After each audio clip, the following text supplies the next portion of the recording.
Princess. You're probably wondering why am I standing here and who am I? Just to give you guys just a brief introduction of myself. I am an entrepreneur. I own about 6 businesses. I stay in Hills River. I've got an NGO where I work with young girls, particularly in townships. We all know what our young girls are going through. So that's what my NGO does. So all those kids that were troublesome kids that are now in universities through our organization, right? I'm also an author. I just wrote a book about all these experiences that I've experienced in township so that the kids don't go and make the same mistakes. Why am I here today? I must just say that I am so excited by what Arise is doing. Oh, that's my right. Awesome. Please testing. Oh, that's better. Awesome. Yes. Oh, but this is restricted. All right. So I can take it further. Okay. I see. What I was trying to say is that I'm so excited by what Arise is doing, right? There's a slogan that my brother was reading there at the back. Something to do with the effect of if we don't do anything, it's our fault. Guys, there's nobody coming to save us. The government has failed us, right? We have tried almost everything. It lies upon us. There's one thing that I want to say, right, in terms of us as parents. My son is 14 years. Mama, how old is your son? How old is your oldest daughter? 31. But you've got grandkids, right? So it's no longer about us. It's got nothing to do with us. I am so impressed today that it's not only the youth. It's you adults, it's you mama and you dad sitting there at the back who are going to come here and make the difference.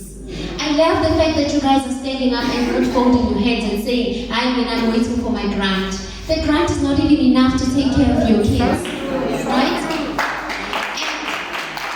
And I'm sitting there listening to the ideas that you guys are coming up if you were president. And I love all of them. It starts and it begins with us. When you see your neighbor selling drugs, you cannot keep quiet anymore.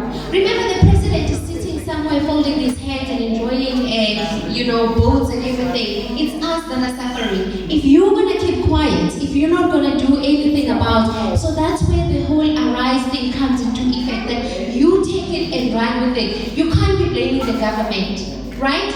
We had the strike not so long ago for the taxes. Who was there breaking stuff? It was us. The white people that imposed this law that they were doing. Where were they sitting? Comfortably in their homes. What were we doing? Destroying libraries, destroying the very clinics that we need. Do we have medical aids to go to these posh hospitals? No. Exactly. Do we have schools where our kids can go, the so-called multiracial schools that we were destroying? We don't. Our kids must go back to the same schools. It starts with us, right?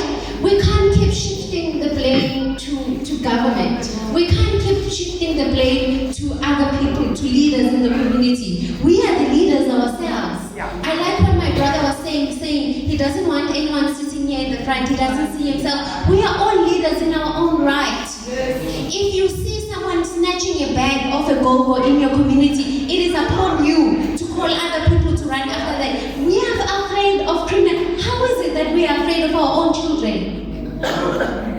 Where are these criminals coming from? Aren't they in our communities? In the backyard. Our kids, our boys are dying of nyaupe. Where is this nyaupe being sold? Do they go to Sea Point to buy this nyaupe? No, it's right in our communities. But we keep saying, I'm afraid, or no, the community leader must do something. We are quick to say someone else must do it. Nobody's going to do it, guys. So as you guys are embarking on this thing, this journey with Arise, remember that you need to arise yourself from inside so that we can then come together as a group, right? Ignoring things is not going to help. I'll make you an example. Just one example before I sit down. There was this lady staying next to a guy that used to sell what you call marijuana, right? And she didn't care to tell the cops. She's like, it doesn't affect me. I don't have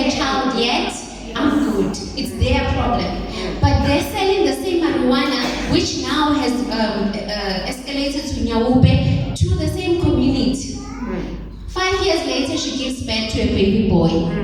15 years later, the same house is still there. Yeah. Guess what's happening? The same child, the same place that she used to look away from is now affecting her own child. Yeah. The child is stealing from her house, has nothing. Yeah. And she says, if I started it early and didn't turn a blind eye. So I'm going to ask you today that as we are conglomerating today and running on this mission that we're trying to do, let's not forget that it lies upon each and every one of you.